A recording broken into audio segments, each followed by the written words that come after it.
Hello दोस्तों, आप लोग कैसे हैं। आशा करता हूं कि आप लोग बहुत ही मस्त होंगे।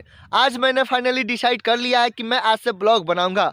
और आप सभी को पता होगा कि कोई भी एक अकेला इंसान कभी कुछ नहीं कर पाता है। उसको लोगों की ज़रूरत होती है, लोगों का प्यार चाहिए, लोगों का सपोर्ट चाहिए। तो मैं इस पहले ब्लॉग के जरिए आप लोगों से यही कहना चाहूँगा कि आप लोग अपना प्यार, अपना दुलार इस भाई को दीजिए, फुल सपोर्ट कीजिए ताकि मैं अच्छे से अच्छे ब्लॉग बना पाऊँ। मैं अपने ब्लॉग के जरिए गांव की हर एक छोटी सी छोटी चीज़ को आप तक पहुंचाऊंगा। आप लोग अच्छे से जानते हैं कि गांव में कितना अच्छा अच्छा जगह होता है, गांव कितना हरा भरा रहता है। देखिए गांव की हरियाली देखिए, आप लोग देख सकते हैं। सबसे पहले मैं अपना नाम बता दूं दोस्तों, मेरा नाम हुआ राजन और मेरा घर पड़ता है मोतिहारी जिले के एक छोटे से शहर घोड़ासान में।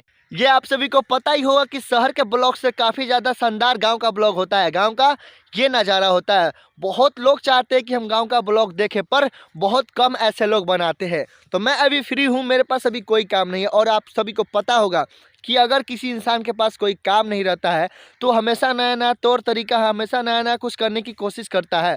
तो मैं अब लगातार ब्लॉग बनाऊंगा। ऐसा नहीं है कि मैं वीडियो नहीं बनाता था, इस चैनल पे पहले रिव्यू करता था। लगातार 2 सालों से मेहनत कर रहा हूँ पर कोई फ़ायदा नहीं हो रहा है। लगातार रिव्यू वीडियो बनाने के बाद ऐसा लग रहा है कि लोगों को रिव्यू वीडियो पसंद नहीं है। तो मैंने फाइनली डिसाइड किया कि मैं अब ब्लॉग वीडियो भी बनाऊंगा। गांव में बहुत ही अच्छे अच्छे जगह होती है, बहुत ही अच्छे अच्छे पेड़ पौधे होते हैं, बहुत ही तरह की चीज़ होती है। सब कुछ मैं आप सभी को दिखाने वाला हूँ। ऐसा नहीं है कि मैं केवल अपने ही गांव के बारे में बताऊंगा, अपने ही गांव के चीज़ों को दिखाऊंगा, ऐसा नहीं है। मैं अपने आसपास के गांव, आसपास के सरे, हर जगह पे घूम घूम के अच्छे अच्छे चीज़ों के बारे में मैं आप सभी को बताऊंगा। तो मैं अपने वीडियो के अंत में यही कहना चाहूँगा कि प्लीज़ आप लोग मुझे सपोर्ट करें, प्लीज़ अपना प्यार और दुलार दें, क्योंकि आपके बिना, आशीर्वाद के, प्यार दुलार के कोई भी इंसान कुछ नहीं कर पाएगा। तो देखते हैं आप लोग कितना प्यार देते हैं इस वीडियो को। तो अब मिलेंगे अगले वीडियो में, अगले ब्लॉग में। जब तक के लिए जय हिंद, जय भारत।